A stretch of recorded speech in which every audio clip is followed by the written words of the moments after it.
నమస్తే. ఇన్నాళ్ళు నన్ను సపోర్ట్ చేస్తూ, ఎంకరేజ్ చేస్తూ మీ ప్రేమని నాకు అందిస్తున్న ప్రతి ఒక్కరికి కృతజ్ఞతలు.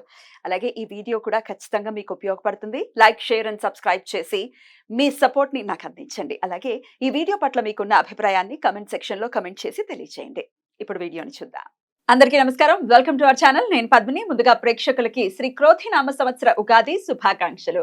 ఉగాది అంటే ఖచ్చితంగా ఉగాది నుంచి మళ్ళీ వచ్చే ఉగాది వరకు మన రాశి ఎలా ఉంది, అది ఇచ్చేటటువంటి ఫలితాలు ఎలా ఉన్నాయి అనేది ఖచ్చితంగా చూసుకుంటాము. పంచాంగ శ్రవణం ఖచ్చితంగా ఉగాది నాడు చేస్తాము. అయితే ఈ సంవత్సరం కాలం పాటు కూడా ఈ క్రోధి నామ సంవత్సరం ద్వాదశ రాశులకి ఎలాంటి ఫలితాలను ఇవ్వబోతోందో మనకు తెలియచేయడానికి మనతో పాటు సిద్ధంగా ఉన్నారు వైదిక ఆస్ట్రాలజర్ అవినాష్ దాస్ గారు. మాట్లాడదాం. అవినాష్ గారు నమస్తే అండి. నమస్తే అండి. ఓం నమ శివాయ. ఓం నమో వెంకటేశాయ. ముందుగా మీకు ఉగాది శుభాకాంక్షలు. థ్యాంక్ యూ అండి. Thank you so much. Right. ఏంటి మీరు డిఫరెంట్ గా వేశారు ఇది? ఇది నార్త్ స్టైల్ అండి. కొంచెం మన ప్రేక్షకులు ఈజీగా అర్థం అవడానికి ఏ కన్ఫ్యూజన్ లేకుండా. రైట్.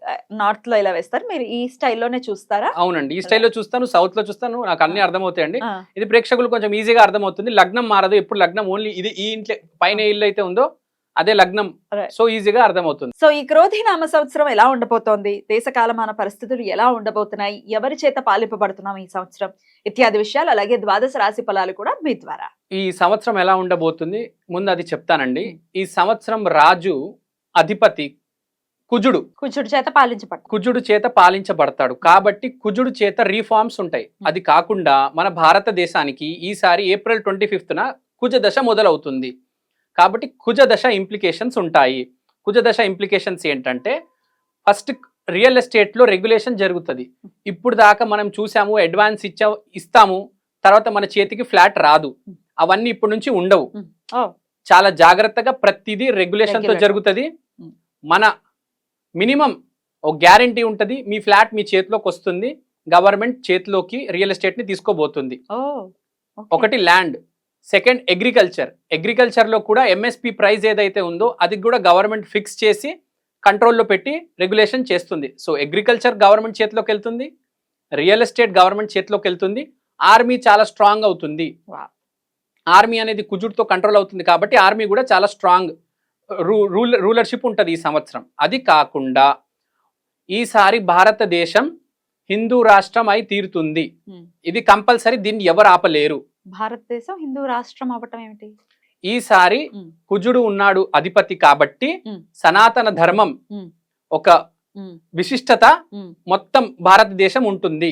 అంటే ఆధిపత్యం ఖచ్చితంగా ఎలాగో ఉంది, ఎందుకంటే మనం మెజారిటీ హైందవులే ఉన్నారు కాబట్టి హైందవం చాలా అద్భుతంగా ముందుకు వెళ్తుంది అని చెప్తూ. హైందవం చాలా అద్భుతంగా ముందుకు వెళ్తుంది. కొన్ని మత ఘర్షణలు కూడా జరుగుతాయి. ఇంకో పాయింట్ చాలా ఇంపార్టెంట్, ట్రాఫిక్ రూల్స్ మారబోతున్నాయి. చాలా సీరియస్ గా ట్రాఫిక్ రూల్స్ ఇంప్లిమెంట్ చేయబోతున్నారు. ఇప్పుడు లాగా ట్రాఫిక్ రూల్స్ ఉండవు, హైవే మీద యాక్సిడెంట్స్ ఉండవు.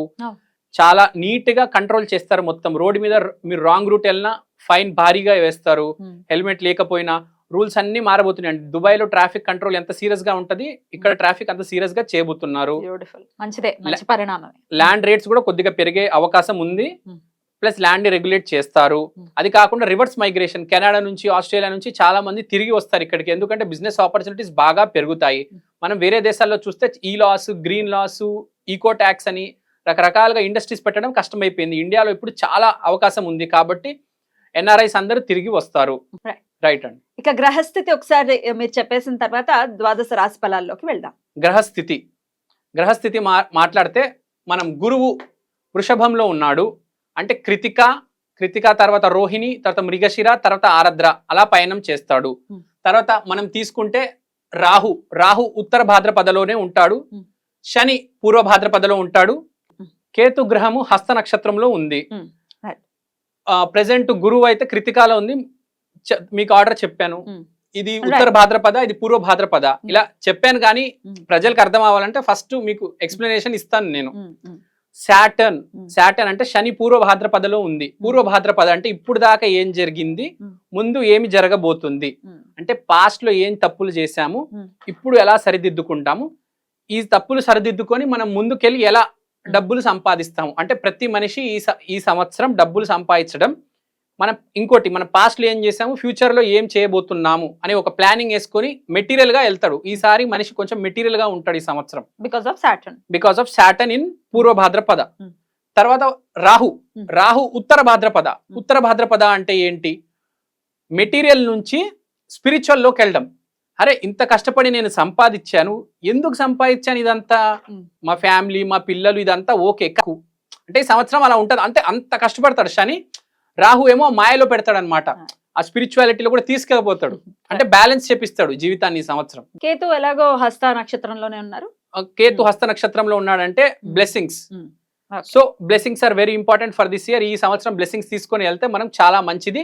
ఓన్లీ కష్టపడితే కాదు, దాంతో పాటు బ్లెస్సింగ్స్ కూడా ఉండాలి.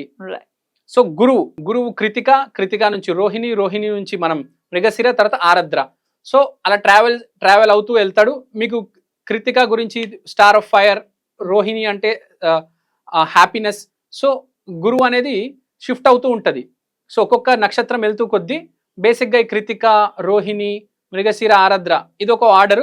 బేసిక్ గా రోహిణికి వెళ్తున్నప్పుడు చాలా హ్యాపీగా ఫీల్ అవుతాడు, కొంచెం కంటెంట్ గా ఉంటాడు.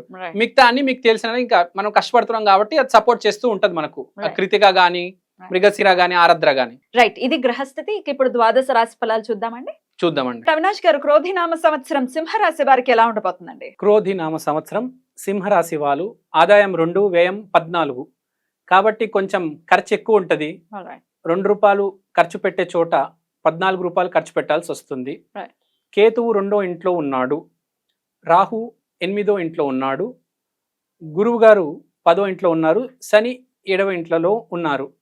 సో ఇప్పుడు కేతు 2వ ఇంట్లో ఉండడం వల్ల మాటతో వచ్చిన దోషాలు ఏవైతే ఉన్నాయో మంత్ర జపం చేయడం వల్ల తొలగిపోతాయి. వాగ్దేవికి పూజించండి. వాగ్దేవిని పూజించడం వల్ల మాటతో వచ్చిన దోషాలన్నీ తొలగిపోతాయి. చాలా మంచిది. సో ఫ్యామిలీ రెస్పాన్సిబిలిటీ అనేది అతని మీద వస్తుంది, అతను తీసుకుంటారు, సక్సెస్ఫుల్ గా దాన్ని డీల్ చేస్తారు. ఫ్యామిలీ రెస్పాన్సిబిలిటీ అంతా, ఫైనాన్షియల్ మ్యాటర్స్ అవన్నీ అతనే చూసుకుంటారు. ఫ్యామిలీని చాలా హార్మోనియస్ గా మంచి కండిషన్ లో పెడతారు. నెక్స్ట్ ఇప్పుడు మనం మాట్లాడుకుంటే గురువు 10వ ఇంట్లో ఉన్నారు. గురువు 10వ ఇంట్లో నుంచి 4వ ఇల్లుని చూస్తున్నారు. శని గారు కూడా అతని దృష్టి 4వ ఇంట్లో వేస్తున్నారు. కాబట్టి 4వ ఇల్లు చాలా ఇంపార్టెంట్ ఈసారి ఈ రాశి వాళ్ళకి. 4వ ఇల్లు అంటే ఇల్లు, గృహం ప్లస్ వెహికల్. సో ఇల్లు కొనే మంచి అవకాశం ఉంది. వెహికల్స్ కూడా కొనే మంచి అవకాశం ఉంది. 4th హౌస్ మదర్ కూడా చాలా హార్మోనియస్ గా హ్యాపీగా ఉంటారు. So family matters, family responsibilities తీసుకొని దానివల్ల వాళ్ళ మదర్ చాలా హ్యాపీగా ఉంటారు. వాళ్ళ మదర్కి చాలా మంచి సంవత్సరం. వాళ్ళు మంచి కొత్త ఇల్లు కొనే అవకాశం ఉంది. మంచి ఇల్లు కొంటారు, అది చాలా బాగా కలిసి వస్తుంది వాళ్ళకి.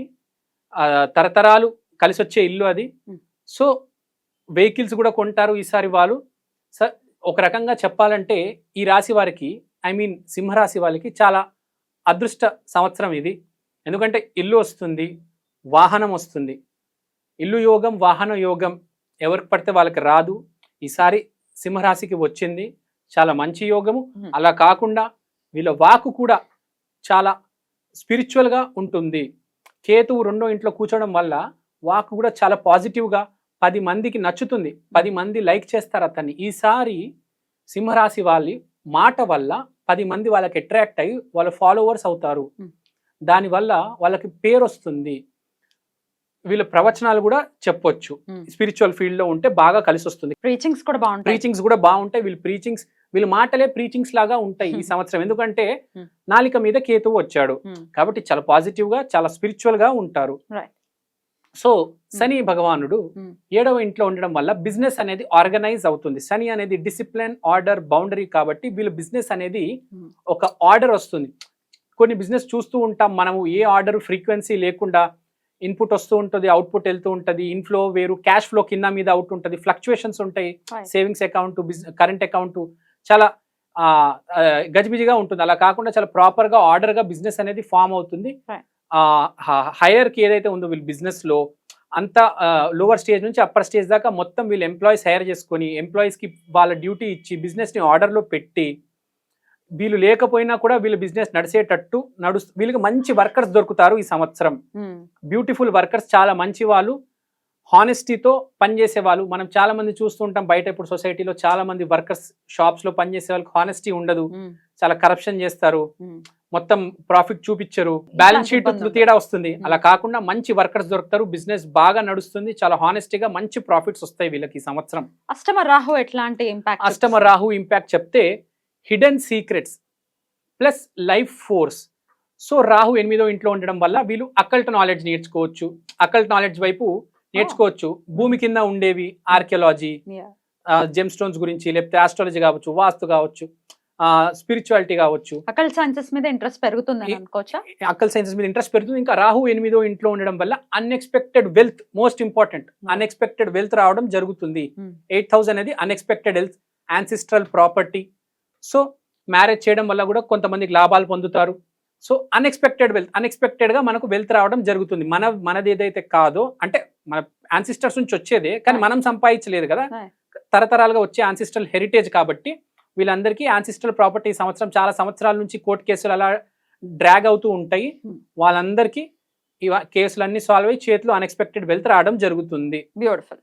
అయినప్పటికీ ఈ సంవత్సరం మొత్తం కూడా వీళ్ళు చేసుకోవాల్సినటువంటి దైవారాధన ఏంటి? రాధమ్మ ఆరాధన చేసుకుంటే మంచిది. ఇంకా చెప్పాలంటే మన హైదరాబాద్ లోని ఇస్కాన్ టెంపుల్స్ ఉన్నాయి, హరే కృష్ణ హరే రామ టెంపుల్స్ ఉన్నాయి. ఆ టెంపుల్స్ కి వెళ్ళి రాధమ్మ ఆరాధన చేసుకుంటే బాగా ఉంటుంది. సింహరాశి వాళ్ళు దూసుకుంటూ ముందుకు పోతారు, బాగా కలిసి వస్తుంది దేవుడి వల్ల, రాధం వల్ల. రైట్. అయితే ఎంత పర్సెంటేజ్ బాగుంది అని అంటే ఏం చెప్తారు? నేను వీళ్ళకి చెప్పాలంటే 90% బాగుందని చెప్తానండి. రైట్, బ్యూటిఫుల్ అండి. చాలా చక్కటి ప్రొడిక్షన్స్ ని తెలియజేశారు. ఇక నెక్స్ట్ ఎపిసోడ్ లో కన్యా రాశి గురించి మాట్లాడుకుందాం. Thank you so very much. నమస్తే. థ్యాంక్ యూ అండి. నమస్తే.